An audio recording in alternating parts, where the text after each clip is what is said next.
put them under pressure. The game is about being effective, being aggressive, winning the ball, getting on with the play. We'll put them under pressure.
We're all muted.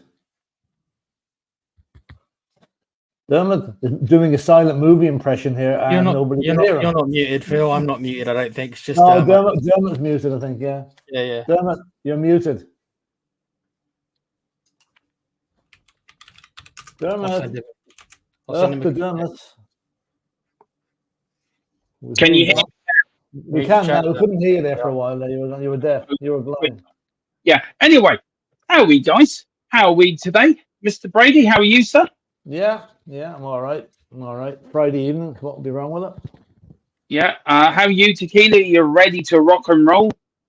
Ill, Dermo. I'm always ill, but I'm still here. So here we are. Of course, sure. Now, can everyone hear me fine? Because apparently Michael says speak up, Dermo. I don't know if you can hear me now. So, Michael, let me know if you can hear me. First few seconds we couldn't hear you, but you're okay. Yeah, you're okay now, dude. Okay. Guy, look, I want to start this right. Man City. I was watching everyone welcome, of course, the Cockeral podcast. Sorry, how rude of me. This will be going up, of course, on the website. Am I still muted? No. Okay. I just saw it come in there now. Okay.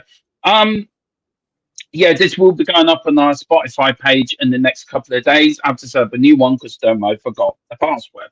So Dermo's got. So this is episode 1 now of the Cockeral podcast. We've had a few practice runs, so this is the new one. I was watching today, guys. I don't know if anyone watches in the chat. I'm doing this all wrong. Philip, just welcome a few. I forgot to welcome the people in. I'm all over the place tonight. Okay, I'll start at the top here. Yeah, I bring them up. You talk. Okay. Lou's Chill Music's in the house. Hi, Lou. He's saying, hi, guys. How's it going? Not so bad. Tequila's in a way. We're on the way. So Tequila fella. Don't know who he is. He's cropping up now. I don't know where annoying, he isn't it? He sounds like he's a bit of an alkie. Yeah, yeah. Well, with a name like that, he has to be. You know. He's a drunk. I know people like him. Mate. He's a no good drunk. Yeah. Darren West is saying even and all. Darren's saying even and all. I'm gonna get by Philip after this now. Sorry. And Tequila again. Blame me for everyone being late. I was getting my hair done. Right, fair enough. Yep. Stephen Cartwright, evening lads. Evening, Here you go. Stephen. And Michael McDonald saying best 5 of all time. Yeah, we'll star that one, Michael, and we'll come back to it. We're going to do that later on in the program. We'll bring up the viewers' top 5. And Hennessy is saying a nice opening game of charades. Oh yeah, right. Do I take it? I love the logo there. Is that a Crystal Palace inspired No, it's logo? the Tottenham logo. It's the Tottenham logo. It looks red, but I see red on it. I don't think Tottenham. You know. It looks Liverpool. Yeah, it's a nice one anyway. Very nice. And Michael McDonald saying, "Oh, good, Durham." Yeah. And Darren West is saying, "Surely Pele is in." Well, he's in some of them. Yeah. He's in I couldn't put Pele in mind because I didn't physically see Pele play. Neither did I. Tequila did either. You know. That didn't seem That wasn't part of the rules. That wasn't part of the rules. Well, Tequila did. Tequila's 94 years old. It just doesn't tell anyone. Philip's 130, and he doesn't look a day over. He doesn't look a day over 90. So there you go. I don't look a day over 129. But no, go on. Dermo, you're not a day over 21, Dermo, are you? I'm still 18. I haven't budged from 18. I'm still 18, by the way. Guys, I don't know if you guys watch the Upfront podcast with Simon Jordan, Troy Deeney, and Graham Souness.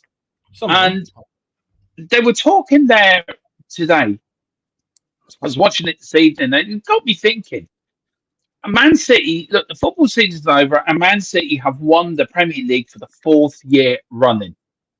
Now, Philip, you, me, and Tequila can go back to the 70s and 80s, or the 80s, the 60s and 70s, or more 70s and 60s, where Liverpool were quite dominant in the league. They won it 3 years in a row, so on and so on.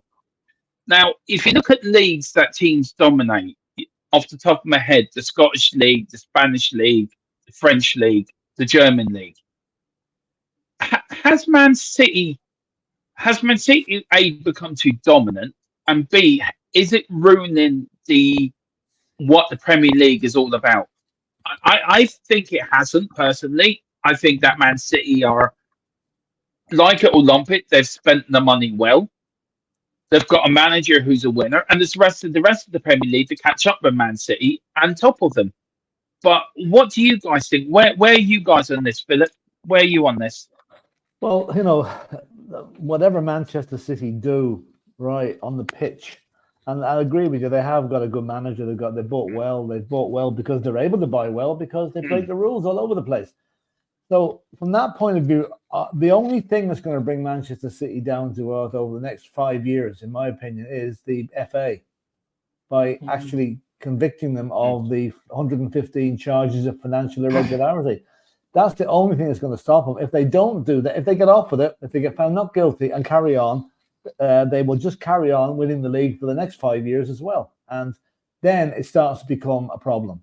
It's a problem now up to a point because they're the first team to do 4. If they do 8 or 9, it's going to be. I mean, that's why I'm not going to compare it to Scotland, where Celtic and Rangers have been first and second for the last 35 years or 36 years, whatever it is. But I think the rest of the football world, while admiring what Manchester City have done on the pitch, are pretty pissed off with what they've done off it, and want to see them accountable for that, which may level the playing field for the other teams to chasing pack. Because let's face it, if Manchester City were relegated or demoted 20 points or something like that, you've got 4 or 5 teams going to be vying for their place at the top of the league. I think that's what's going to be good for football. A bit more competition. They are dominant at the moment, unfortunately. And is it bad for the Premier League, Tequila? Does it make the Premier League, when they're trying to sell the Premier League around the world, that there's only one team winning it all the time? But does it go in cycles? I agree, like what Meta Football, I agree with Chris. City won't dominate once Pep leaves. And I agree with that. But Are we on dangerous ground that if Man City win the league again next season, which they could well do? I'm not Well, putting. I think Yeah, go on. dominant. There's been dominance in other sports. I mean, I used to be a much bigger F1 fan than I am now. It's because of Michael Schumacher used to dominate. I got so bored of it, I generally stopped watching. That's just an example Yeah, of dominance. Yeah, another example on that, Tequila, if you want to, but it was McLaren dominated in the 80s and Williams. Yeah. Between and 1980, what was it? 1980, let me get this right now. Between 1984 to 1984, McLaren, 85, McLaren, 86, McLaren, 87, Williams, 88, McLaren, 89, McLaren, 90, no. Do you know what it means? So they did dominate for quite a lot, didn't they? And it's also other sports as well. Like I quite like my tennis to a certain degree, and Roger Federer dominated that, and Pete Sampras, if you remember him, he had a period where he dominated everything, and now it's Djokovic, whatever his name is. So they always something always comes along and dominates for a few years. I think a lot of it is depending is how close is everybody else, and I think for this league, yeah, Man City have won it for the last 4 in a row, but they have luckily been pushed mostly to the like this year they were pushed to the last week. Last year they weren't quite pushed to the last week. I think it was a couple of weeks, wasn't it? Then Arsenal. They haven't whitewashed the league yet. My fear would be is that they do whitewash the league. But I understand when people say it's getting boring. I don't want. Of course, I would rather City win this year than Arsenal. Obviously, we all would on this channel.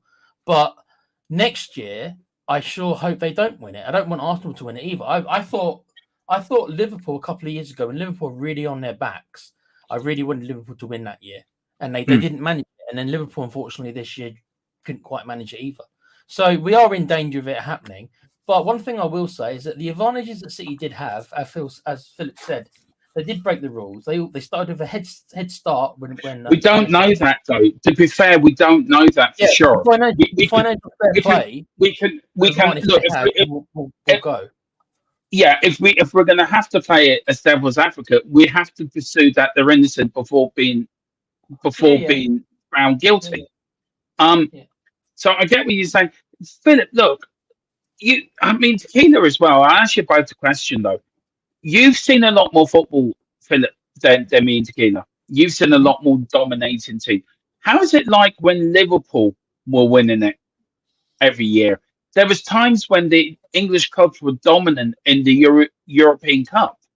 You had from 1970, 70s to the early 80s. Liverpool won 6 out of 7 out of 11 European Cups between that time period.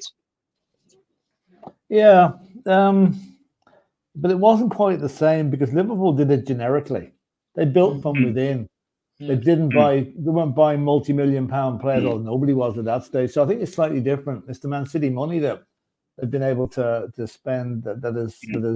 So no, this is more. This is causing more concern now. I think people admired that Liverpool team.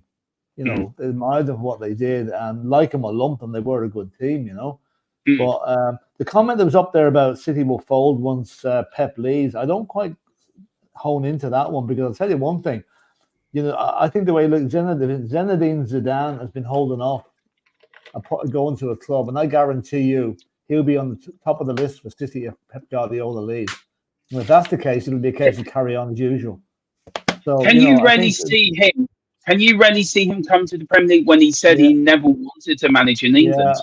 He maybe not, but he may have said that. But I think if Manchester City came calling, he'd find it very hard to refuse.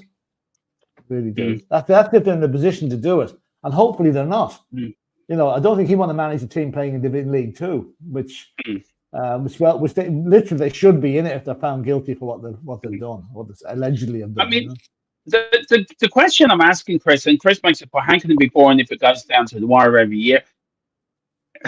It's the same team that's winning it though. That's the boring bit. And that's the bit, no other team has ever won it 4 years in a row. Man City, if Man City win tomorrow, they'll be the first side ever to do back-to-back doubles.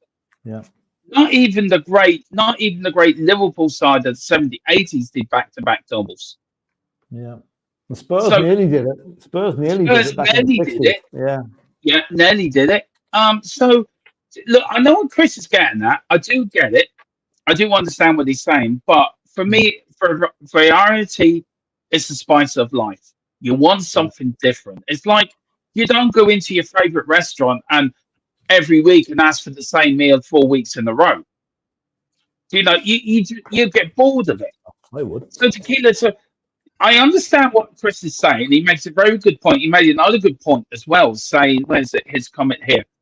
He also said City haven't spent more than others. Do you know?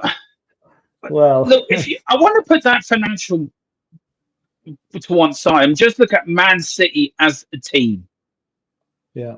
Out of all the teams that I'll start with you, Tequila, and go to Philip. I'll give you time to think about that one. But Tequila, are Man City the greatest Premier League team ever seen in the Premier League, or does Fergie's United still beat them in some way?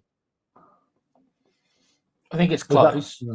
I think it's close, but I still have Fergie's team being better. But that's because the money was not there that is now, just overall. I mean, Man United, but we spoke about this the other day, Man United did have the most financial clout, and they were battling with Arsenal. That's when I first started watching, more or less, was when Wenger more or less went to Arsenal.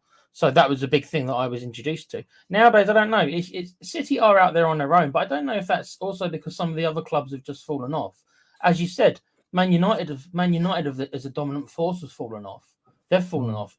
Liverpool kind of they came back a bit under Klopp. Arsenal's fallen off after Wenger. Chelsea fell off after Jose left. So all those other teams have kind of all fallen away. So it's a bit of a combination from City being that good, which they are.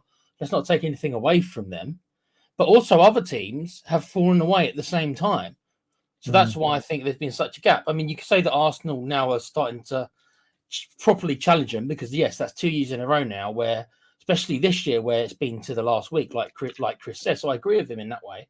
Like Chris says, that yeah, I wouldn't say this year's was boring. It's just the final result is boring, isn't it? Yeah. Yeah, Philip, is this the greatest team Britain has ever, the English game's ever seen, or do you think there's been a better? No, they're not. No, again, I'm going to go on the fact that I'm going to give the older teams, the teams of the 60s, 70s, 80s, and 90s more credit for what they did on limited resources. You know, they built up teams from mostly locally sourced players. There was no foreign players coming in, and so that I would say the top teams of the ever will be the Tottenham team of the 60s, the double team. That was an unbelievable team. The Liverpool team of the 70s, which cleaned up, and the Man United team under Fergie. Most years under Fergie, they to me they will be better all-round teams than Manchester City. Manchester City are a fantastic team, there's no doubt about it. But they've been built on, you know, the resources they've had to build their team has been. I know they haven't spent maybe more money than a lot of other clubs, but some other clubs have spent money very poorly. City have spent very wisely, and that's why they've got where they are today. But I would still put them behind the teams of the I mentioned there earlier because they did it under much more financially strained circumstances where the money just wasn't there. So, you know, anyway, have you any more to say on that, Tequila? We're looking at the chat here. Chris has put Metafootball TV. The Fergie won 1.3 trophies per season. Pep's won 2.1 per day. So the companion is moot seeing what Fergie spent too. I mean, there just wasn't as much money in the game back there. Yeah. Let's just be honest, there just wasn't. But yeah, Man United were the big spenders of that time. Don't you remember? Yeah. I remember Arsenal always kind of being the underdogs, and I hate saying that because Wenger obviously gave them so much quality, but they didn't shop in the same market. Arsenal and Man United didn't. It wasn't really until Chelsea came along with Abramovich's money where financially United kind of met their match, really, if you think about it. So I understand what you're saying. Yeah, well, I mean, it's an argument that's very difficult to prove, really. Yeah. You know, it's really your top five might be what you've said, mine what I've said. Somebody else will have a completely different thing and say Man City are the best team ever. Obviously, a Man City fan is going to say Man City are the best, you know. But I mean, I have a sneaking feeling tomorrow United are going to win. I just don't know what it is. I think it's maybe the way they got through that semi-final against Coventry. They were so lucky to get out of it that their name might just be on the cup tomorrow. And if that's the case, there'll be an awful lot of people crying into the Newcastle Brown Ale in Newcastle because they're going to be knocked out of the Conference League if United win the cup tomorrow because they go into the European. They go into the Europa and Chelsea go into the Conference. That's right. If it's true about it being Ten Hag's last game, if that stuff is really kind of true, then yeah, imagine winning the cup and getting sacked in the same day. You think that's going to happen? It's looking that way. It's looking that way. It's looking that way. It really is, But I actually heard a good one today. Now I was just waiting for them to come back. I was watching a bit of there's two rugby games at the stadium this weekend. The European end of the European season. And there's a game between Gloucester and the Sharks tonight. And I don't know who the commentator was, but he must be an Arsenal fan. Because in the commentary about rugby, he says, now, it would be nice to see a trophy presented at the Tottenham Hotspur Stadium. I said, yeah, bastard, yeah. You really getting the rub in. There's been no trophies won there, you know? Yeah. But anyway, let's go down through the chat again here. And Colin is saying he sent his mine in, right? Okay. And he says, you may be surprised. But it's probably 5 Manchester United players. Yeah, it will be, won't it? And Michael McDonald saying, only one of my 5 I didn't see was Maradona. Did you see him at White Hart Lane? I believe he played in a friendly game. Yeah, he played in Ozzy Ardiles'. I'll tell you a story about that. Ozzy told this story when I did the tour of the ground there a few weeks ago. Maradona was with the Argentinian team in Norway playing a friendly game. And after the match was over at 9 or 10 o'clock, he informed the manager he was going to London to play in Ozzy Ardiles' testimonial. And the manager said, no, you're not. He says, yes, I am. So next thing he lands into London. He has no boots at all with him. He's nothing with him. And he borrows a pair of boots off Clive Allen, right? And Clive Allen had the foresight after the match to get Maradona to autograph those boots. Imagine what they're going to be worth now. And he played the whole 90 minutes of the Aussie's testimonial. Think he's still got them? Yeah, he probably still has. Yeah, imagine, yeah. So anyway, that's the story on that, Aussie at White Hart Lane. So what's next? Just go through the chat, Philip. You've started. Somebody, can you move them on there? Because I can't really move them on here. Okay. Wait. Where's the last one you read? I'm doing it. Okay, that's fine. Okay. Weather Football TV. City won't dominate, won't Pep. Well, I think, as I said, if Zidane or somebody like that comes in, it'll be game on, same old. Michael McDonald. We've read that one already. Okay. So City won't dominate next season. Hopefully not. I hope they won't, but I have a feeling they might. City are good for the league because all the other teams will up their game. We don't have that luxury in Scotland, and that's why we do nothing in Europe. Yeah, well, that's very true. I mean, it's really in Scotland who's going to finish third seems to be the start of the season, you know. And Peter Kahaji is saying hi all. Hi, Peter. And Meta Football is getting City. Sent mine in. Good evening, gents, and everyone in the chat. Hiya, Carl. Big up, Carl. Why are you ringing me? Sorry. Meta Football TV. How can it be boring if it goes down? So we've done that one. Yeah, we read that. We did that. Yeah, we're doing that. We'll talk about David. We'll bring yours up when we do the 5, because that's about the 5 best players. We read that one. There we've got Peter there. Good players, great coach. Well, yeah, and Boris Britt saying, doesn't that mean the SBL is boring since it's a 2-horse race in that sense? It's not really. I mean, I don't know how many times they play each other in Scotland, 3 times a season. And those home games for all the other clubs there's 6 big games of the season, really, when they play Celtic and Rangers. So it's not boring. In fact, you know, they're all out to pull the wool over the eyes, Celtic and Rangers. And occasionally they do. So, you know, that's what keeps it interesting. Chris Welsh is saying, everyone, hope you're well. Yeah, we're around. And Michael McDonald and David Slot. Oh, yeah. Meta Football. Fergie won. We've done that one. Pepper's won 2.1 today. City has been done that one as well. Did we do that one? Yeah. Yeah. Okay. David Slot, the best player I ever saw playing for Liverpool was Ian St. John. He was out with this world. Yeah, a good player, Ian St. John, all right. I wouldn't say he'd be regarded by Liverpool fans as the best player they ever had, but he was up one of the top 10 anyway. I think they'd put Ian Rush and the likes of Kenny Dalglish ahead of him. PSN column. So a median of 144,800,000 a year in that sense. Wow. What's that? Is that Pep Guardiola's wages for the year? Michael McDonald saying, have you watched the new Man U documentary called 99? It's a good watch. Fergie was on the brink of leaving and Sheringham wasn't Cole's best mate.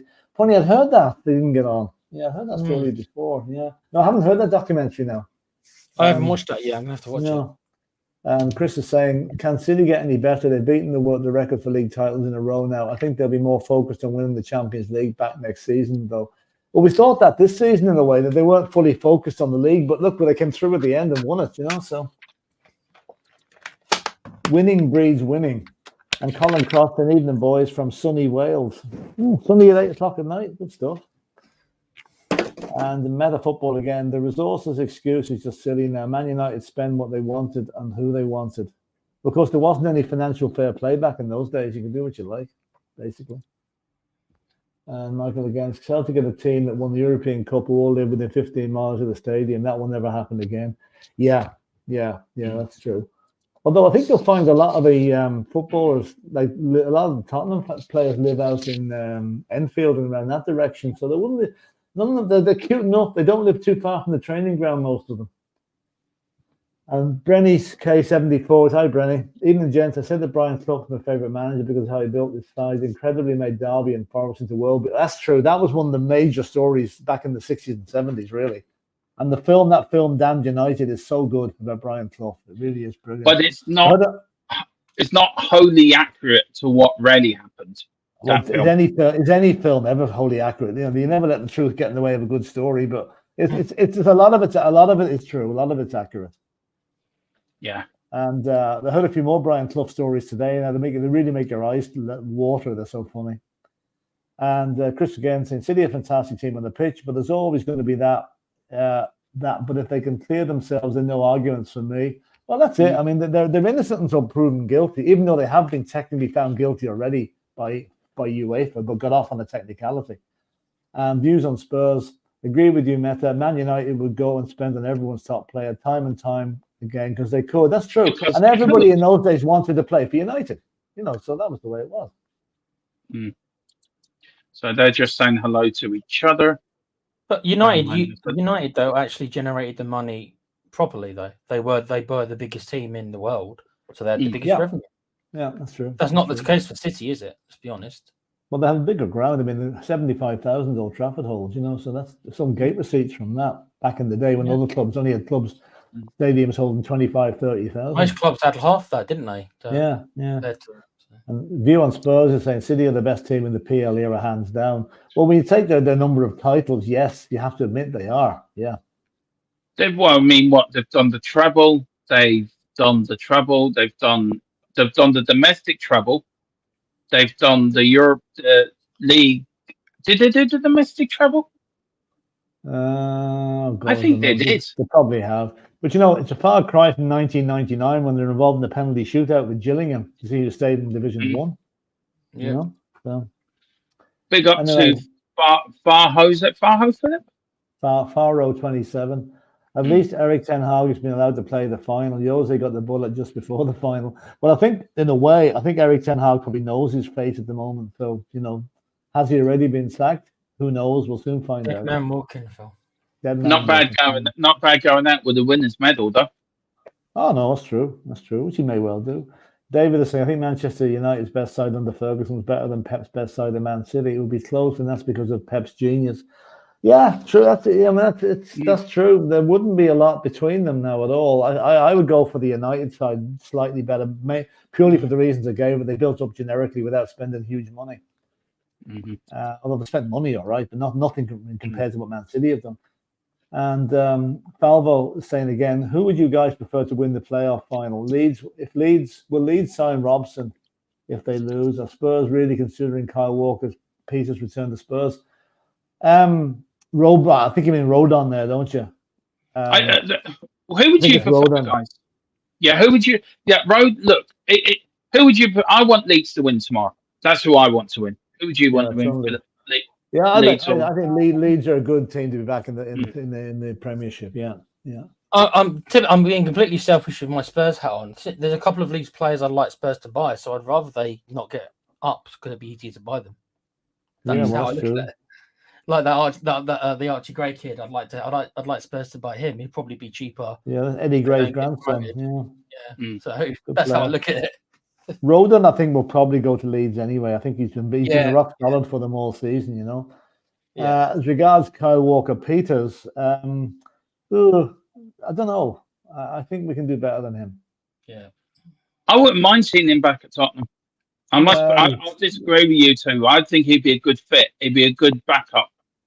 That's all he'd be. That's all he'd be, a backup to Pedro Porro. And would he want to do? Would he want to come back on those grounds? Probably not. Just, Philip, look, players if they're not going to go up and spend another year the Premiership, but you've got a chance to come back to play in the Premier League and play in Europe, you're going to grab that with both hands. If Spurs don't pick him up, somebody else will pick him up. He'll be transferred this summer, regardless whether we buy him or not. So he won't be playing for Southampton next year. Boris is saying, conversion rates from Ronaldo was bought to United back in 2003 was 12.24 million. The conversion for current day would be just under 243 million. That's some inflation, isn't it? What's that, about 10,000%? Yeah, imagine what Ronaldo would fetch now, you know. Really. And I think he's into the Portuguese squad again for the Euros. The sixth time he's played them. Incredible. Crazy. And Loose Chill Music is saying, where would Spurs be next season if there's loads of management change to different clubs around us? Where do you think, Philip, they'd be? I don't. It doesn't matter who changes it. That's not going to affect our team, really. It does. I know what he's getting at with this. Other teams, with new managers coming in, it's going to take them time to get their philosophy over to the new players. It's going to time for them to get the players in there. Tottenham have a chance if the likes of Chelsea is going to be another rebuilding job under their new manager. You've got Liverpool. I don't know if Chris would agree, but they're going to fall off a little bit because of Slot coming in. He's not going to want all the players club had there, so he's going to want to rebuild. So that's Liverpool and Chelsea probably out of it. You've got Arsenal probably. I think we could be in the mix for top 3 next season. Well, I wouldn't. I'd leave Chelsea out of it. I'd leave United out of it. The teams that we are going to be on the tail of is Arsenal and Liverpool. No, sorry, Arsenal and City. I think Liverpool, as you rightly say, might struggle. You don't know. You just don't know. I mean, look at the start. Ange got 8 wins out of the first 10 matches. We thought Christmas had come early. You know, but things to find their own level. Injuries, suspensions, all kicked in. It's going to be the same for any other club. I think Chelsea is the one I'm watching most carefully because their team started to gel very much at the end of the season, and if they get the right manager in, that could be a problem for us next season. Who's out there? I'm hoping they don't get the right man. Like bring Mourinho back. That's what I'd like to see. Mourinho back at Chelsea. Yeah, that would really affect them. It could happen. It could happen. Yeah, it could happen. Yeah. It could happen. Big up to Louis Chill Music. Big up to Colin Cross. I think City will win. Be the first team to do double. Well, if they do, fair dues to them. But I'd like to just see them stop in the tracks tomorrow. I think Liverpool are going to drop off next year, guys. I think they're going to drop a couple of places. I think they'll end up being maybe 6 or something. Liverpool. Well, hopefully. And Chris D is saying morning from Melbourne. Oh yeah, it must be about 6 in the morning in Melbourne at the moment. All Spurs fans here buzzing from the other night. What a waste! It wasn't a waste of time from down under. Most people from all over Oz. Met people from all over Oz. Yeah, and that game was shown live on free-to-air TV in Australia. So that'll expose Spurs to an even bigger audience than the 78,000 that was at the game. Now, I personally don't think it was a waste of time. I think it was a good marketing ploy. Like the team, look at it this way: they left London or left Sheffield or Manchester or Nottingham, wherever they left on Sunday night at 9 o'clock. And they were back in London at 3 o'clock yesterday afternoon. They can now have a few days off to relax. The under-21 players can get ready for the final against Sunderland on Sunday. Happy days. And the Australian fans absolutely deserve to see their team going down there. The thing is, guys, I was thinking about it quickly, is that for me, it actually suggests that Ange is not going anywhere anytime soon because we've just kind of gone over to, obviously, his homeland to obviously try and grow the brand of Tottenham Hotspur. And there's a lot of new interest in Australia, in Spurs, because of Ange Postecoglou. So that's just, to me, as Levy has no intention of getting rid of him. at all. Because we've just gone over there to build a brand. And also, we've got the pre-season tour to Japan, South Korea in July. We've got, there's a lot of things happening. But look, we're gonna flick through the chat. I just want to work with a few more people in because I do want to get down to other subjects as well and the podcast and get you involved. And so we just welcome more people in. Big up to OTC, big up to Box, big up to John Fitzpatrick as well. Hope you're doing well, John, down in Limerick. Big up to Ed M as well. He says, I'd love to see the World Cup in Australia. Could well happen. Who else is just? I think that's it. So big up to all you guys. Look, we're going to carry on and we're going to get on to the next subject. And the next subject is the FA Cup, guys. It is probably the biggest game of the football. It used to be the biggest game of the British football calendar. FA Cup final day. It used to be on all day in BBC and ITV. I used to watch it from 12 o'clock onto 6 o'clock, and then go out in my back garden and try to do what I saw the players do when I was younger. I think we all did that. Look, before we talk about the game tomorrow, and I'll start with you, Philip. What did the FA Cup? Forget your Spurs allegiance, right? Just FA Cup on its own. What did the FA Cup mean? What does the FA Cup mean, or what did it mean for you? Right.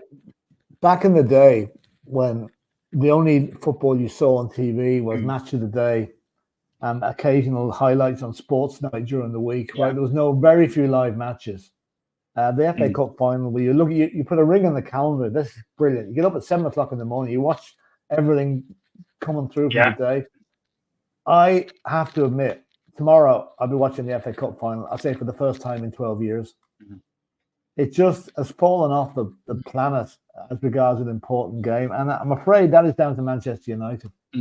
When they pulled out of that tournament back 20-odd years ago to go and play in a World Club match over in South America or wherever it was. And that took away the gloss off the FA Cup, which I don't think it's ever recovered.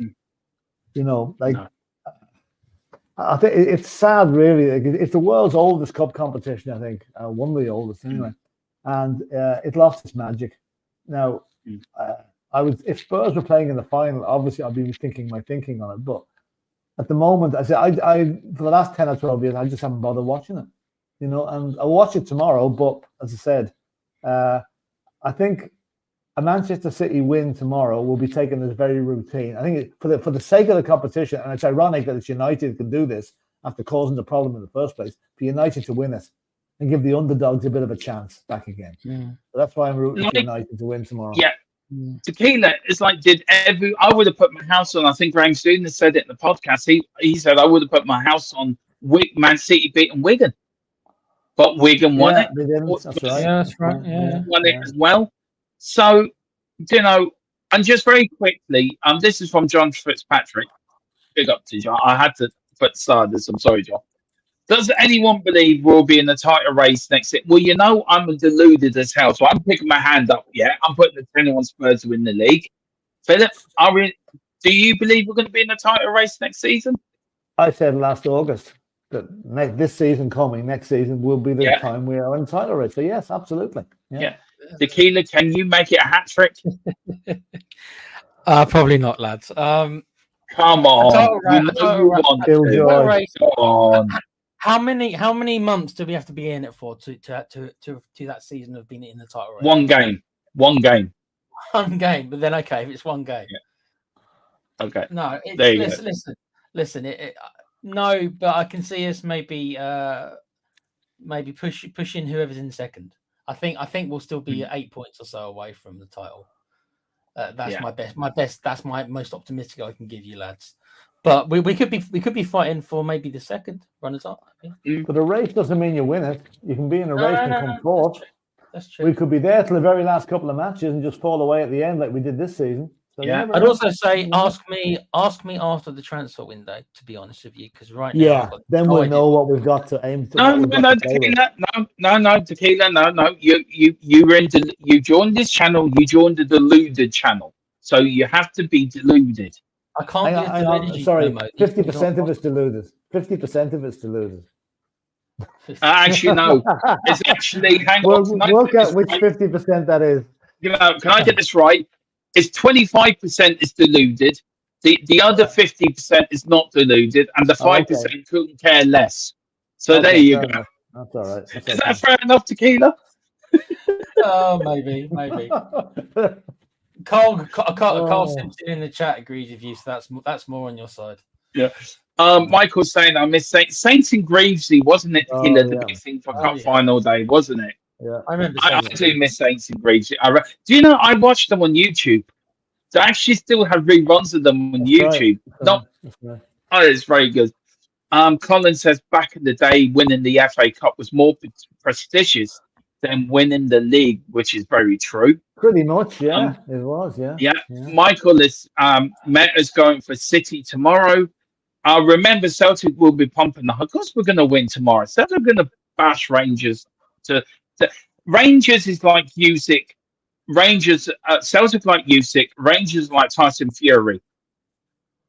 Celtic are going to do to Rangers what Usyk did to Tyson Fury in that 9th round, when he battered him from one side of the ring to the other. Demo, I've actually got a little bit of theory on the FA Cup. Can I?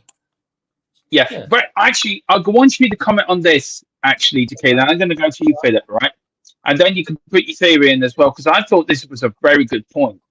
And really thinking back about it, I think I vaguely remember this. It was the UK government and the FA wanted Man United to play in the World Club Championship so England could win a bid to host the 2006 World Cup. Fast forward to 2030, England's still no closer to hosting the tournament. Well, just to let you know, we're hosting the European Championships in a couple of years' time, so you can always pop over to Ireland. You know something? If that's the case, I have no reason to doubt it isn't. The FA shooting themselves in the foot by, taking away one of the leading lights out of their own competition is very, very hard to believe. But it doesn't surprise me, to be honest with you. I mean, England have been trying to get the World Cup since 1966, and they still haven't got it. Tequila, what was your point? But what was your point? I mean, does this play into it, sort of thing? I was just thinking that, mate. That I think Phil's right when he says Man United pulling out of it did damage it. But I remember thinking to myself, as soon as the Champions League, as soon as this whole fourth spot stuff, and Wenger, you took it. As soon as this fourth spot became so important, getting Champions League, I think all the domestic cups dropped down. I think if you ask a lot of fans, not all, but a lot of fans, I think that some of them, especially maybe the younger fans, would say that no, a top 4. Finishing in that 4th spot is better than winning the FA Cup. The FA Cup gets you Europa. FA Cup does not, and maybe that's something they should consider if they want to bring some more prestige back. Is that the winner of the FA Cup maybe gets that last Champions League place? Just my theory is that I just that's think a good point. Actually, that's a very good point. Because the United. Okay, if City win tomorrow, Chelsea get the Europa League. If United win tomorrow, they go into the Europa League. Well, I think that if it's such a prestigious competition, I'm just wondering if this would be a case. Say we've been given the 5th spot in the Champions League this season, like we should have done, only for the failure of our English clubs, right? Yeah. I wonder, is there a case to be made that the FA Cup winners take that 5th spot? I know that will probably cause havoc in the team that comes 5th, but it's just it could raise the prestige of the competition up again. See, wasn't it years ago? You got the Cup Winners' Cup, didn't you? Years ago. Yeah. And then there was nothing. And then I agree. I think Champions League should actually go in there. I agree with you on that. I think so. I think it would tell you one thing. It would make teams feel much stronger lineups in the FA Cup if there was a Champions League spot at the end of it. Now, before we get on to our top 5 players, I'm looking forward to that part of the podcast. Carl Simpson says we spent 26 days at the top of the league this season. Yes, that's it. Then David getting the big pin and trying to burst my balloon. Well, I'm telling you, David, my balloon's made out of lead. You cannot burst my balloon. You cannot make me non-delusional. Because I am delusional. I'm going to stay delusional. And I don't care what anyone says. Tottenham are going to win everything till they physically can't. And he says 61 goals conceded. I don't think I need to say any more. And then Peter says, what are you trying to say, David? But David, look, tied to your opinion, sir. But look, We scored more goals than we did last season without Harry Kane. We've had a better season 6 this points season more. than we did. 6 points more. So, look, why is what? I'm not going to get that's. I'm not going into. Can I think I've got the answer to David Clark's question. Yeah, we conceded 61 goals, but what if we score 150 goals? Yeah, exactly. You know, I look. Everyone can be. I'm going to say it now. I'm deluded. I'm to want Tottenham every season. Spurs are going to do the quadruple. I'm the most deluded Spurs fan out there. I don't give a flying monkeys. I think Spurs are going to win. Like I think Ireland are going to beat England in the soccer on the 7th of September. You might do that. Yeah. Well, it doesn't mean that my aunt's my uncle, does it? If it was, she would have a banana instead of an orange. But there you go. Oh, you're a weird cat, damn it. That is some picture in the back of my mind. Jesus. Well, I couldn't say it properly, could I? I had to come up very quickly. No, that's true. I'll give you one for that. All right. Yeah.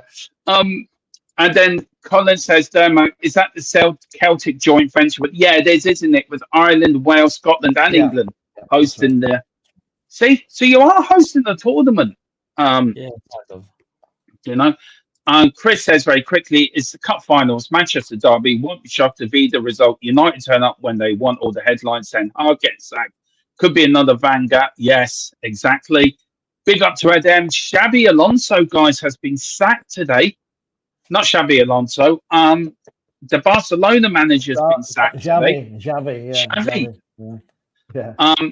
Xabi Alonso was out running along the quays the other morning. Yeah, that was in Dublin. Yeah, that was in Dublin. Yeah. Fed up. Ed. Good, no? No, see, Ed is our Dublin correspondent for football. Big up, Ed, bringing in the latest breaking news from the capital. Chris says, I think City would be too much for United. I'm saying 3-1. I just want a good cup final. Could well be. I'd just like to see United shake it up a bit. Yeah, agreed. Yeah.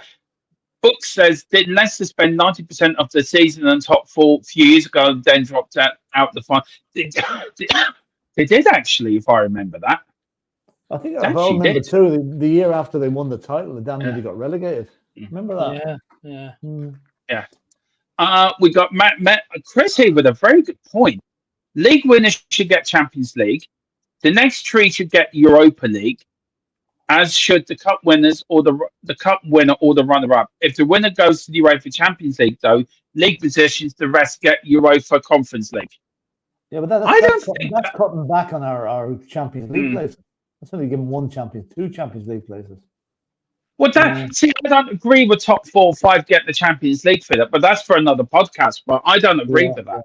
No, I think we need to hang on. Okay, we're guaranteed at least 4 Champions League players. If we got the 5th, it should go to an FA Cup winner, I think. Yeah, agreed. For me, David says, Peter, what I'm saying, this is to Peter. David, what are you saying? So Peter's now responding to David. David's responding to Peter. Peter responding to David. Says, what I'm saying is we have 2 exceptional centre-backs, yet we still concede them horrendous goals. I thought it was a game of 11 players. Anyway, I'm blaming Eric Dyer when he played. He cocked up most of him and Ben Davis. Anyway. And Chris says 2 centre-backs, but team's made up of 11 players. We're learning a lot tonight, guys. Big up, Chris. Kane and company, the match made in heaven. Yeah, that's a company. Could be going to Bayern Munich. He gets his reward for getting Burnley relegated is getting the Bayern Munich. I'm still shocked that Munich are going in for company. Yeah. And Pierre Davis says, what with Richarlison, Solanke, and Odie? I don't think so. Over 100 goals. What are you smoking?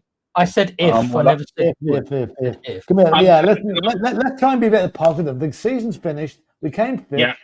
We don't know who's going to be in the team next season. Let's save our reservations or otherwise until we know exactly who's going to be in the starting 11. Then we'll be able to proceed and maybe contemplate how many goals we're going to score, and hopefully we let in less.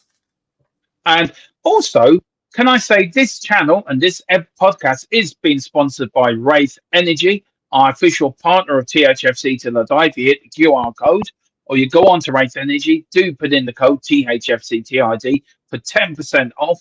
of any drink you buy. I have bought bath water, and it tastes lovely.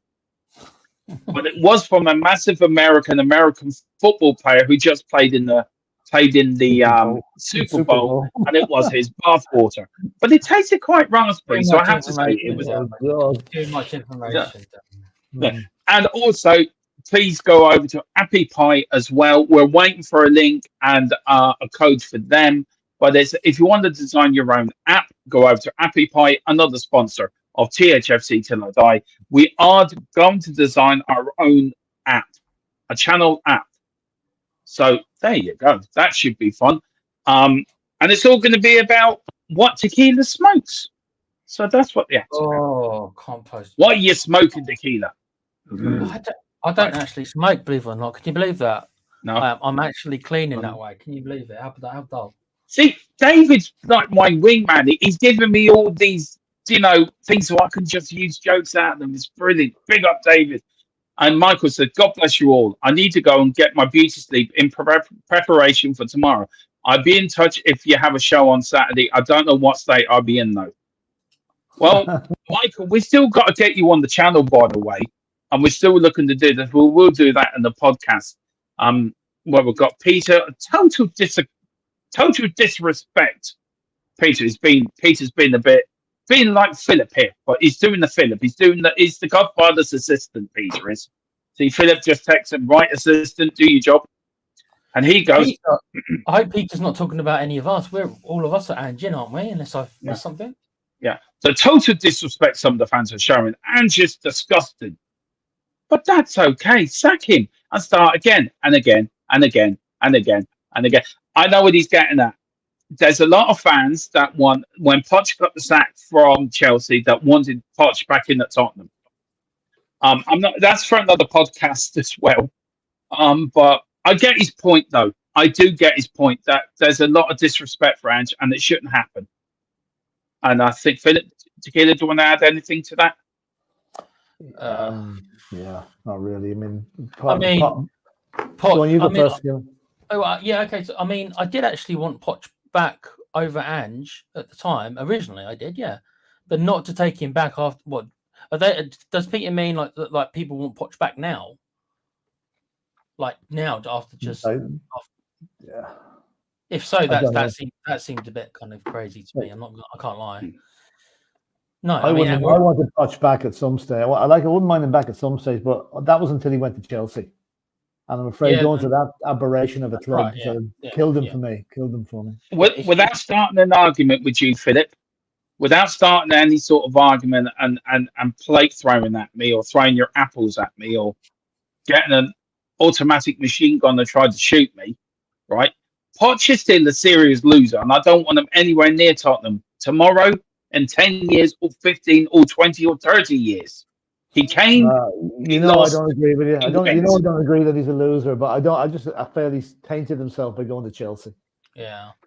But Philip, he did. Poch came, he lost, and he went. So, okay, you're calling him a loser. Normally, when you associate something with a loser, you don't like anything they've done. So you're sort of saying you didn't like any of the Poch era. I never said that. Did he win anything? You're implying that. No, he didn't win anything. He came second in the league. He came closer than any other manager since Steve Birkinshaw, really, or Terry Venables. Don't twist my argument. You're very good. Very good. Let me ask you a question. Let me ask you a question, right? Did he win anything? No, we know that. Don't ask a stupid question. Okay. No, hang on. I'm going to get to that. If you lose, win all the time? Doesn't mean you're a loser. You're a loser if you get relegated. If you get that's being a loser. You're not a loser. If you lose second in the league, runners up in several cup competitions, and a runners up in the Champions League final. You cannot. It's still losing, though. It's still losing. Jesus, come on. Demo. I'm not defending Poch, but I'm not calling him a loser, and I never. That's ugly. For me, he is. But there you go. Anyway, Tequila, sorry. Demo. I just want to know: do you think Juande Ramos is a better manager than Pochettino? Then he won something. So then you think does that put him as a better manager than Pochettino? Then yeah, he won something. George Grant's a better manager. George Graham's a better George manager. Graham won leagues. George Graham won leagues and stuff. But No, George Graham won us a trophy. Ramos won us a trophy. Yeah, You know, he did. his I just yeah. Michael Ramos was terrible for us in the league, but yeah, he won us the League Cup. So I just Did wondered Podge win us a trophy? No. No, but in your mind, so then if you could choose to have Juan de Ramos or Poch as your manager, who would you choose? Pardon? So you could choose to have Juan de Ramos or Poch as your manager, who would you choose? One day, Ramos. One day, Okay, well, one day, I must have. Talking about getting off the subject. God Almighty, this is. I love it. Yeah. I'm going to have another one in a minute with Maradona and handball in a minute, but there you go. Oh, I'm telling you. Oh no.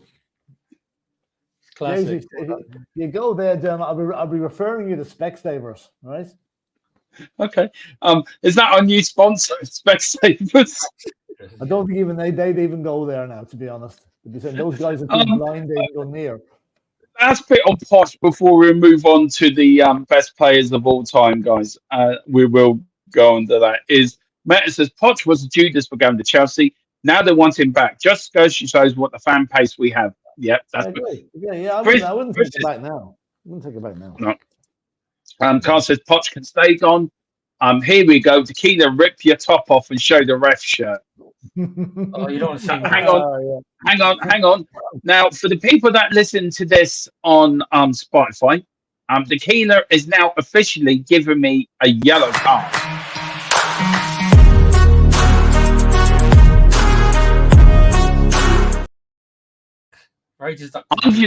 And then I'm now going to ask VAR to review it.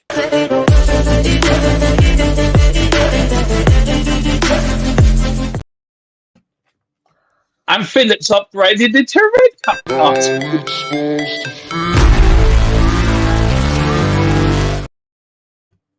So that's what they think about my argument about Poch is a serious. Oh God. Anyway, he says, Jesus, Roberto Di Matteo is an elite manager for 6 months. Then the Chelsea winner. Yeah, he won a trophy, didn't it? He won a trophy. Can someone put a gag on him there and hurry up and go on to the next subject? Come on.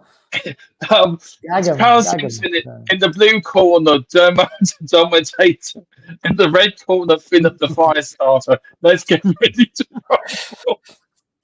Well, as Kenneth Wolfman said back in 1960, for those of you watching in black and white, Dermot's in the red corner. The blue corner. Will. Yeah. I've got Colin Cross said, remember since 1882, we've only had 7 managers that has won us anything. They're all winners, by the way. Every one of them are a winner. Best 5 players. Right, we're going to get on to this now. Best 5 players of all time to say is Pele, Messi, Maradona, Cristiano Ronaldo, Cruyff, Best, Beckenbauer, Eusebio, Ronaldo, Di Stefano, Puskas must be up there. Yeah. Meta says Dermot take a few days off. I'll be hosting tomorrow. Look, Chris, if you think, look, Philip, can we just come please on this Poch thing? Wow. It's more of a wind-up argument. It's not. It's more. We're more winding each other up in it, aren't we? No, it's not. No, it's not. Emma, you really feel that way? Yes, you did. I'm totally insulted. Totally insulted. Yeah, it's only a wind-up. Don't mind this. We do this all the time. You know, it's only a bit of fun. We actually do that. We actually, me and Philip have the oddest debates behind the scenes. We really do. Right now, 5 best players. Now, who's actually going to do this? I think that. Sorry, that came out. Right, so who's the best? Now, we're going to start with columns because he's had to do onto a banner. So he's gone for. Do you want to read them out, Philip? So this is columns. Can I just say your sound is depreciating a bit. It's getting a bit hard to hear at times. Just over the last few minutes, getting a bit squeaky, a bit scratchy. You know, so just you know. Anyway, right. This is columns. I take it that is right. Yashin. Oh, Lev Yashin, the Russian goalkeeper. Yeah. So Bobby Charlton, we expected that. George Best, we expected that as well. Jimmy Greaves. Jimmy Oh, yeah. Well, there you Greaves. go. I appreciate that one. That's a good one. And Ronaldinho. Yeah, that's very good. That's pretty diverse column for your top five.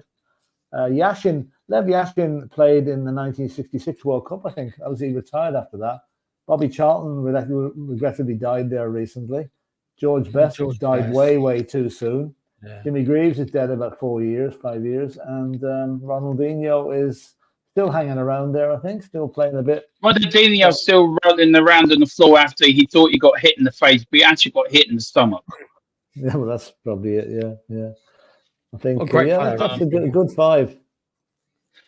Before we get on to ours, I just want to bring up Chris's. He's gone for Laudrup. Now, which Laudrup? Is it Michael Laudrup or Brian Laudrup, Chris?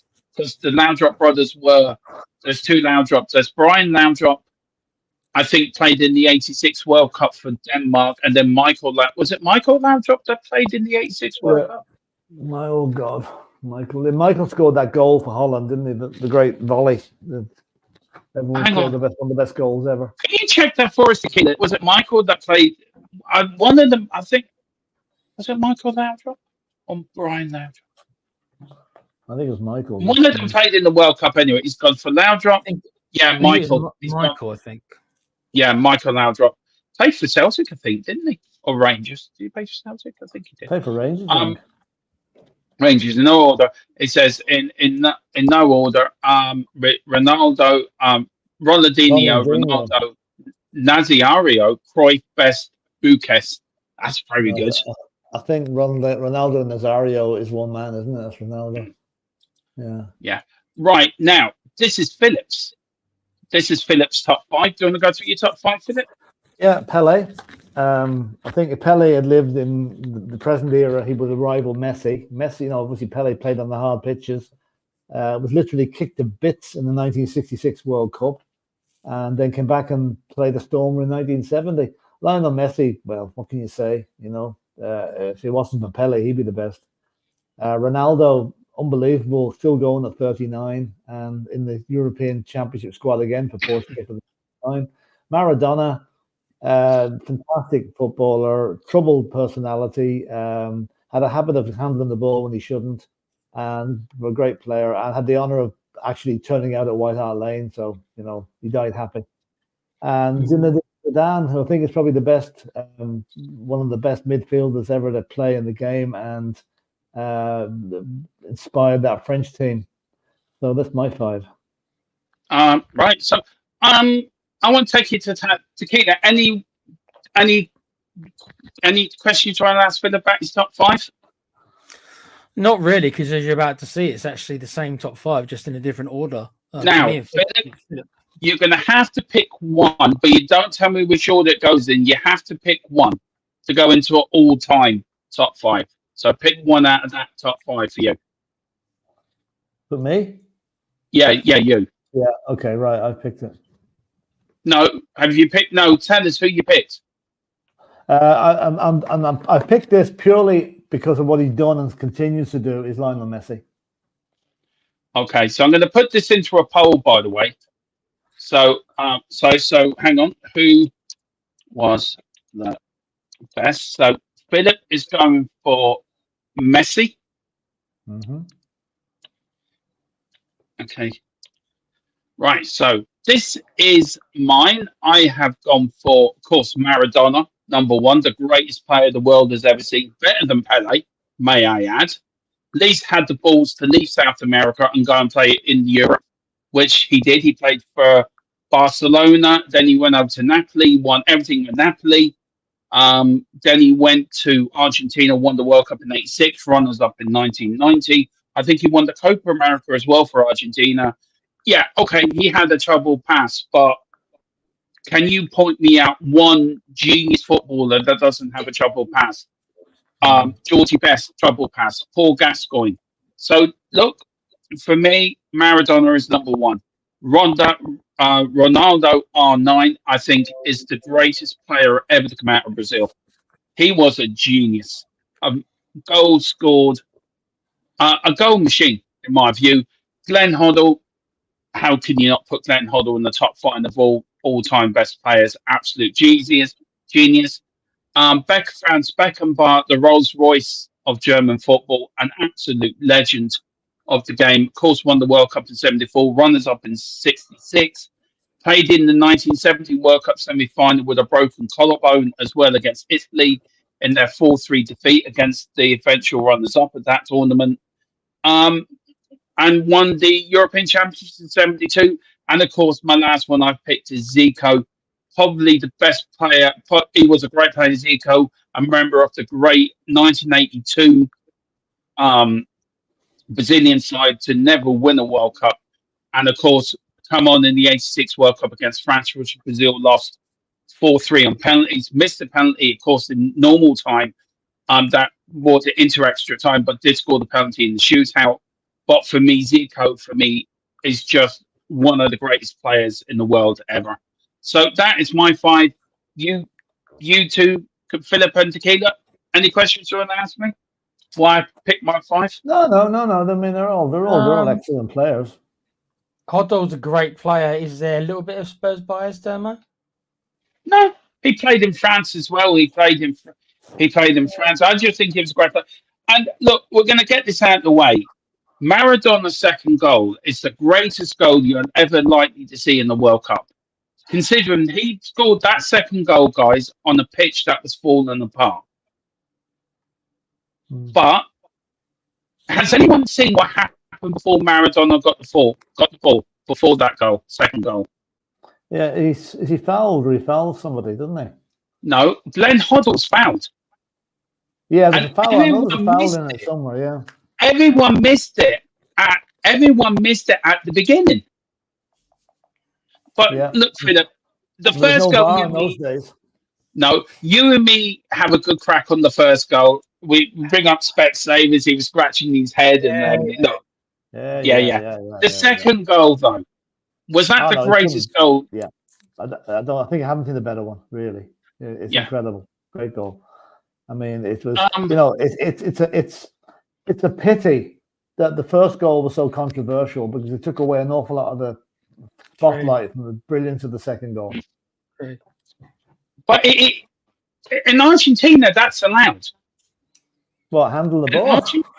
Yeah, seriously. Not like that. I wouldn't say it's allowed all the time, Dan, but they get away with it now and again, you know. Anyone that has questions want to ask me, Tequila? Beckenbauer's a good shout. As somebody in the comments has put, a lot of the players we've all put in as attacking players. So, the Kaiser, he's good player. He only died there recently, didn't he? Died last year. Right, Tequila, it's your go. So, Philip, do you want to read that one for me? That's Carl's. Carl's going Maradona, Beckenbauer, Cruyff, Pele, and Di Stefano. Yeah, Di Stefano, interesting. Uruguayan player who made his name with Real Madrid. He was involved in the Real Madrid team that won the European Cup every year in the mid 50s onwards. So great player, really good player. Pele obviously speaks for himself. Johan Cruyff, one of the best midfielders ever played the game. Although his career was effectively ended by Glenn Hoddle at White Hart Lane in 1982, I think it was, wasn't it? When Feyenoord played Spurs in a UEFA Cup or whatever it was called in those days. 83, was it? Yeah. And that was the night Glenn Hoddle really took on the mantle of the best midfielder in Europe from Cruyff. So, great player. Beckenbauer, yes. And Maradona, well, we all know about him. Great shout, Carl. Now, Tequila, yours. Right, yeah. So it's similar to Phil's, but just in a different order. It's hard to not, in my opinion, because obviously Pele and Messi, I was very torn on which one, but obviously because of my age, I've only got video footage, kind of like limited video footage to see Pele. Messi, obviously, I kind of grew up in football more or less, as he did. So I've seen everything he's done. The only drawback to Messi, the only criticism I've got with Lionel Messi is I don't think that he didn't go to Italy and he didn't go to England. He didn't go to those leagues. He stayed in mainly the Spanish league, and obviously then he went off to obviously the French league for a couple of years.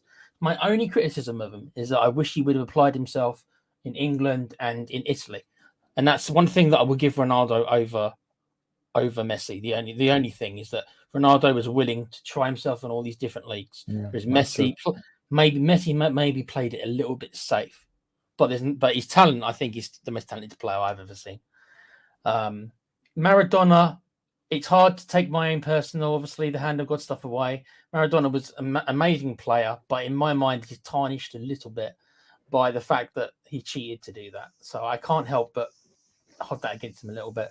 Ronaldo, like I've already said, he went everywhere and did everything. I mean, he's probably maybe the best actual goal scorer out of all of them when you see the amount of finishes and how he can finish. And then Zidane, fifth.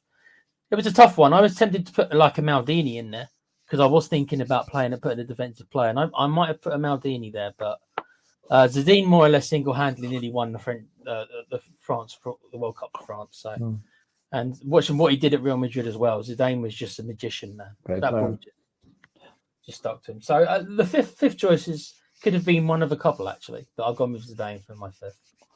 So who have you picked? Who do you want to put in our list? Because Phil's picks Messi, I'll choose my number 2 and I'll go for Pele. Even though I never actually obviously watched him play live or anything because of my age. Now we can only put 4 in. It won't allow me to put 5 in. So we're going to start that poll. So we've got Messi, Maradona, Cruyff, and Pele. I picked one for you, Carl, so I picked Cruyff for you. And then Pele. So we're going to start that poll. So that's now the running of this is the greatest player that Thfc till I die is the greatest player in the world. I don't know. One last thing about Messi, if I can, I forgot to add, and I don't think anyone's talked about it. He had to have an operation done when he was young to get some growth spurts because he was so small. And it was Barcelona who was the first team to actually agree to pay for the therapy. The other teams wouldn't pay for it because they didn't believe in him. So that even adds more to Messi's story when obviously he was so undersized, and to obviously become what he become, it really kind of the rags to riches story. So that's another reason why, because it's quite inspirational, I think, to see somebody to obviously start off with so little and obviously needing all that operation and everything just so he could grow to be able to play the football properly. So sorry, but there's too much. Sorry. If I've got that story wrong, I'm sure Chris at Metal Football TV, being a Barcelona fan, will correct me. What that poll is going ahead, we've got a bit of news here. Tottenham are eyeing the Brentford striker Ivan Toney and Chelsea centre midfielder Conor Gallagher as the 2 big-name transfer targets. Philip, I mean, these keep getting brought up again and again and again and again. Look, I'm going to do this now, right? For me, forget Ivan Toney's what he's done in the past, right? As a Premier League striker, is it worth getting somebody who's got Premier League experience and buying a European player who might not suit the league? Yeah, true. Yeah, that's a good point. I mean, some players take a long time to settle. Listen, if we sign Ivan Toney, I will go along with it, but I will have my reservations because A, because of his past, B, because of his age, C, because of the wages he'll want, and which I cannot see Spurs paying. So if he does come to Tottenham, he's going to have to be a bit more realistic in his wage demand. Yeah. Or else we'll move somewhere else. If he comes all well and good. Conor Gallagher is another one I would like to see at the club. I'd rather see Gallagher at the club than Toney, to be honest with you. But again, I'll trust whatever judgment the boys behind the scenes have. Yeah. Am I coming through all right now again? You're still a bit poppy. Still a bit now. It's better, but still a little bit. Yeah, well, I am using the new mic tonight, so I'm using new equipment tonight. So, I apologise about that. Do you want to read these out then? If I'm sounding not great tonight, Philip, do you want to read these out with Tequila? Get Tequila to Tequila, read them out there. Go on, you can read them out, Tequila. Yeah, go on, Tequila. What, you want me to read all this out?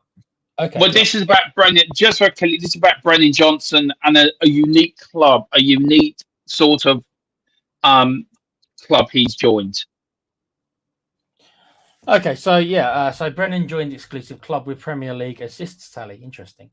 That assist meant that the 23-year-old who celebrates his birthday today. Happy birthday, Brennan. Yeah, happy birthday, Brennan.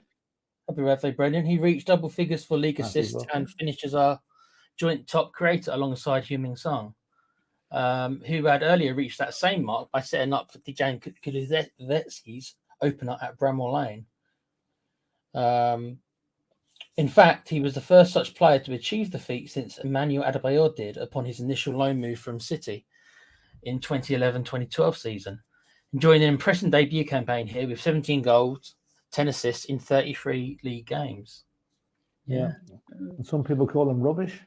Yeah. Yeah. Anyway, VAR. Yeah, sorry, Tequila, go on. No. It's just you've changed to the VAR stuff. Yeah, so it's fine. Yeah. So VAR, Philip's favourite subject in the whole wide world. Yeah. I mean, Philip is up every night with his VAR book, going through the rules, seeing what he can do, seeing what can't be done. Mrs. Brady said, put that book away, Philip. You have to go to sleep. No. I'm looking at Rule 255, Article 3 on why the ball didn't cross the line, but it should have done. You're full of it tonight. Jesus. The look on Phil's face says, "Oh, I don't even need to say anything. Just look on his face." Yeah. Everything Dermot just said is total truth. No, it's actually what you say. Whatever Dermot's just said is bullshit. I didn't like to say, but you said it first. Anyway, go on. Yeah. And now, Philip, do you want to go through the top 4 VAR disasters of the last season? Well, the top one, obviously the one I always think first of is the Wolves should have been given a penalty in injury time when Onana absolutely punched Kalajdzic, and the referee didn't. I don't think it even went to VAR. Or if it did, they said there was nothing wrong with it. I mean, it was blatant. I'll tell you one thing: Tyson Fury would have been proud of the punch, But that was a terrible one. Second one was August 19, Liverpool versus Bournemouth. A red card was shown to Alexis McAllister in the 58th minute for a challenge on Ryan Christie. It should have been rescinded. Liverpool, who had dismissal rescinded on appeal, were 2-1 up.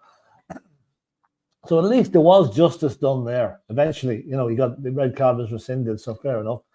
September the 2nd, Manchester City 4, Fulham 1.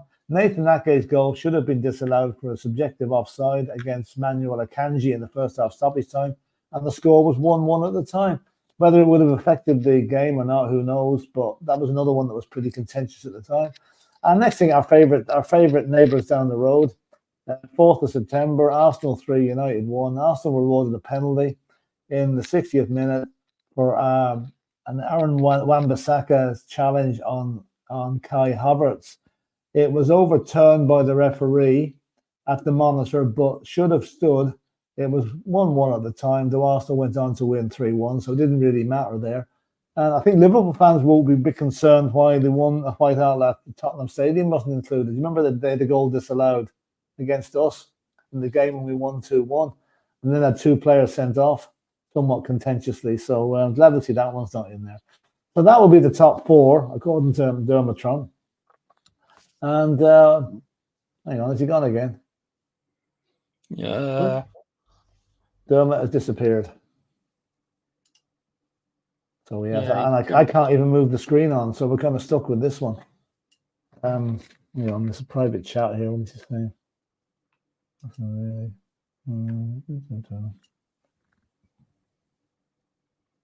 I don't know what's the story. I think has the internet gone again? It looks like it might have. He's still in the room, isn't he? Yeah, hold on. I'll see. Can I bring up anything else here now? Hold on. Present slides. Yeah, I was going to say that about in the chat. Ed M said Johnson hasn't got 17 goals. No, I don't think he's got 17 goals. He hasn't got 17 goals. No, he's 10 goals and 6 assists.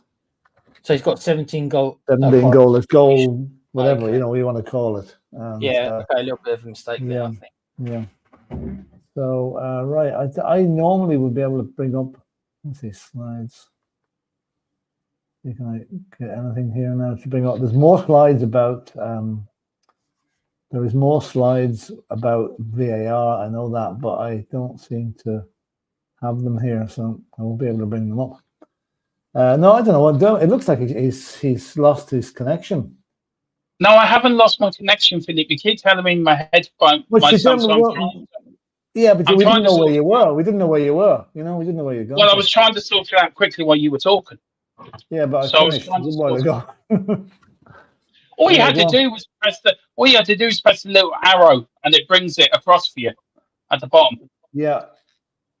No, not on my computer. It Now, doesn't. I'm afraid. this is the VAR table with errors fixed. So, Philip, do you want to go through the table there? Oh, well, I'm not going to read all 20 of them, but it starts No. at the Manchester City. Manchester City would have been the zero. They literally lost or gained neutral amounts, so they actually gained nothing. Arsenal, Liverpool, and Tottenham are also the same. Aston Villa are minus. They would. They should. I take it when it's a -2, Dermot, they should have gained 2 points. Yeah.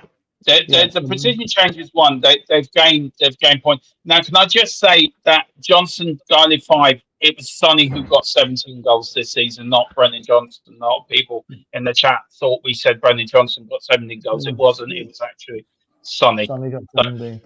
17. But look, we would have got top 4. Yeah. With that. Then if we move on to these other stats, when VAR went wrong, now penalties given 4, 7 not given, handballs 2 given, 1 not given, red card foul 1 given, 5 not given. Sorry, violent conduct none given, 2 not given. Red card. What the hell is Dokso? Anyway, 1 given. 1 nothing not given, goal handball 2 given, 1 not given, foul on goal 1 given, 1 not given, subjected offside 2 not given, factual offside 1 given, 1 not given. What's the subjective offside? I have no idea. Now, this is VAR errors year on year. Tequila, do you want to read these out? Yeah, go on. No, you. Do you want to read them out, Tequila? Yeah, VAR errors year on year. Yeah. Club 2022 2023 missed interventions 27, wrong interventions 11, wrongly rejected 0, total is 38, and then the year 2023-24 missed interventions 25, wrong interventions 5, wrongly rejected only 1, total of 31. So it's got better this season. It improved. Actually improved, believe it or not. It's still 31 too many, though. Yeah, but has it? So it has improved. VAR has improved. That shows VAR has improved this season. But then why this season? It looks very much as if it may be ditched, if you can believe what's going on with the clubs. 14 of them may vote to get rid of it. So, now, Dogso, Chris is having a good laugh at my expense by saying that. It means denying an obvious goal scoring. I didn't know that. No, I didn't know that either. Yeah, it makes sense. Makes sense. I'm used to people laughing at me. I don't mind. Walk off the dog's back. Have a good. That's what I'm here for. I'm here to bring people enjoyment and make people laugh. We're here for the entertainment. Yeah, hear me talking gobshite like Maradona's goal wasn't handball, but there you go. Everyone thinks it was. Yeah, anyway, where is VAR getting things right? Now, this is VAR working, Philip. Leading the goals 33, disallowing the goals 50, penalties awarded 28, pens for handball 6, pens overturned 12, offside goals 32, goal no offside 7, no goal handball 10, red cards 13, overturned reds 1. Mm-hmm. Right. And can I just? I know that I'm having a joke now. I know that. I know. I just call things I say, but I know. As long as I'm making you chuckle, that's what I'm here for. I love doing that. I love making people laugh. So if you're laughing, I'm all good with that. Philip, then VAR has worked. Then this season, with all the complaints, the stats are there in front of you. It has worked as what it's supposed to do. But there's no reason why there should be no errors. There really should be, or very, very few. There's too many errors still. Too many. Yeah, still too many. It works fine in rugby and other sports and tennis and that. They can use that and there's never any problem. But it just seems that, as I keep saying, VAR is a brilliant system. Absolutely, it should be watertight. But the guys that operate it all seem to have different agendas, and they come up with different results as per same incident, different match, different result. And that should not be the way. Every result should be exactly the same as per the instruction manual they would see obviously that they have. But they seem to make up their own rules. So if VAR goes, I certainly won't be crying after it. And I think it'll make the referee stand up and actually start refereeing again instead of depending on VAR to bail them out. Now, Tequila, how do teams fare over 5 years of VAR? Now, I didn't realise it was in for 5 years. I don't think it's been in that long, but obviously it has. Brighton +8, Liverpool +5, Aston Villa +4, Man City +4, Man United +3, Newcastle +3, Everton +2, Chelsea no change, Crystal Palace +2, Tottenham -4, Arsenal -6, West Ham -6, Wolves -18. There's the rub. That's why Wolves want rid of it. That's why Wolves want rid of it. Yeah, I mean, it is interesting to see Liverpool or Liverpool at the +5. So maybe there is some truth behind that. Both City and United are both in the pluses. Chelsea, the zeros. Arsenal, boo. Arsenal that apparently have had worse off than we are, apparently, slightly. West Ham. Yeah, for Wolves, if I'm Wolves, no wonder Wolves are the one to want to get rid of VAR, right? It was their kind of big idea. They're the one who put through the proposal. You can see why. Now, they got some terrible decisions. They've got 3 times the amount of the next lowest to them. Yeah. So now, this is the referees list with all mistakes taken into account, right? Simon Hooper apparently is the best referee, and Michael Salisbury is the worst referee. But where's the one referee I'm looking for? Michael Oliver. Right in the middle. In the middle. Yeah. And where's Paul? Where's what do you call him? Anthony Taylor. He's above him. Anthony Taylor. Yeah, he's in the top 10. Now, where's Stuart Atwell? Because he's a bit of a bit he's right down the bottom. He's near the bottom. I can see where that is. He makes mistakes, a lot of mistakes. Now, where's Gillette? Where's the Gillette fella? He's in the top. He's not a bad ref, that Gillette guy. Now I have to say, he's not too bad. Michael Salisbury, I think he's refereed us a couple of times, as far as I can remember. Now, this is now correct. I want to make this point. It's corrected overturns only, minimum of 10 games. So there's a little star there for overturns. Minimum of only 10 games.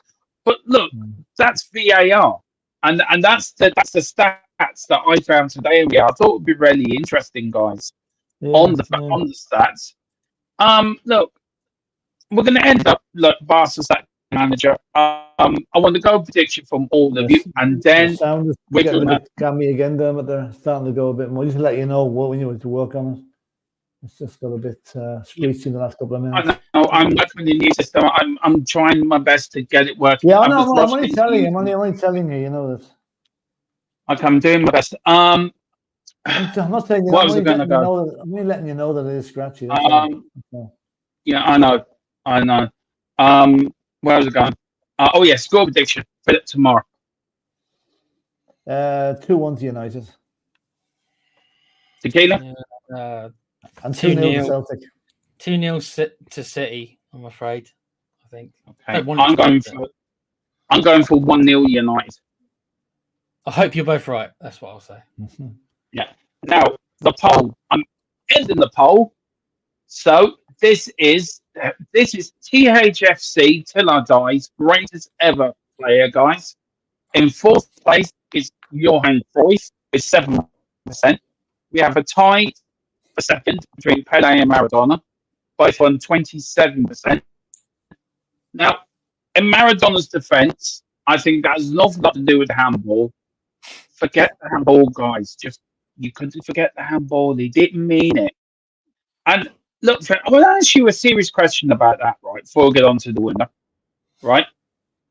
How come, this was asked the other day, how come a 4'0" player can outjump a 6'1" goalkeeper? Because he's not 4 foot nothing, Dermot. He's 5 foot something, which makes quite a difference. And he's always good in the air, so he could jump high. Shilton should have took him out, but didn't. Yeah. You know. Who was the best? Messi is the winner with 40%. Yeah, but no, I'll give Chris it that. doesn't. Chris doesn't agree with the poll. He says don't agree with the poll, but that's their choice, each to their own. Indeed. Well, it's That's a the way it is. we've done our little general election. Philip stood out in front of his house in the pouring rain, talking about No his umbrella. poll. No umbrella. Without an umbrella, he was out there saying, "I'm going to call this poll," and Philip's won. You know, because he did pick Messi. So Philip is the winner of the THFC. He's 5 more years in as president of THFC till I die. So congratulations, Philip. Another 5 years in charge. Thanks. Yeah. Tequila, So anything else to exciting. lose? You know, we lost as well. So do we say anything? Do we bow down to our new leader, or do we start calling No, it? what you do what they say in America. It was fixed.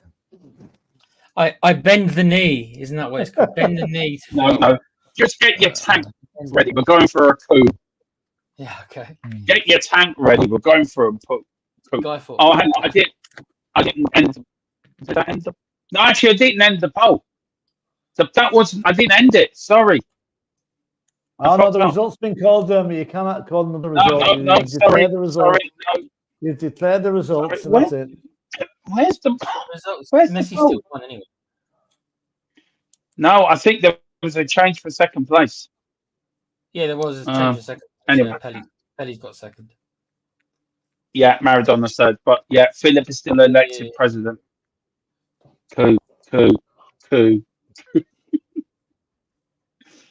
Anyway, Philip, Tequila, thank you everyone for watching this disrupted Cockeral podcast. It's been unusual. It actually has been very. I've enjoyed it though. I've really enjoyed this podcast. When we're on again.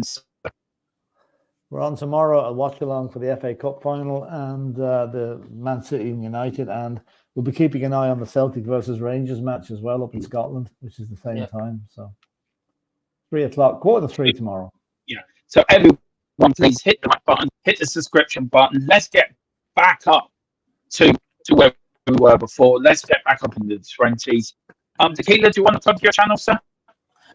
Yeah, you can find me obviously on this great channel with the lads here, and on my own little gaming channel called The Play Pouch, which is me and my mate just talking about the games industry and just doing a podcast or so once a week. Thanks, lads. Thanks again for having me, guys. No, never. And everyone, please just get over to Metted's Football TV. He's a great lad, Chris. We are going to get him on next week on a podcast as well. So big up Chris as well. Big up to Gerard. He's saying United on penalties. Carl Simpson saying, I would just like to just reach out to Cruyff to apologise for this. Yeah, well, I'm sure where he's watching this from, he won't mind. And big up to everyone. Big up to Ed M as well, who's come in. Big up to Chris. Big up to who else came in tonight? We've got Must Sports World. His five was Messi, Maradona, Pele, Cruyff, Zidane. Exactly like you, Philip.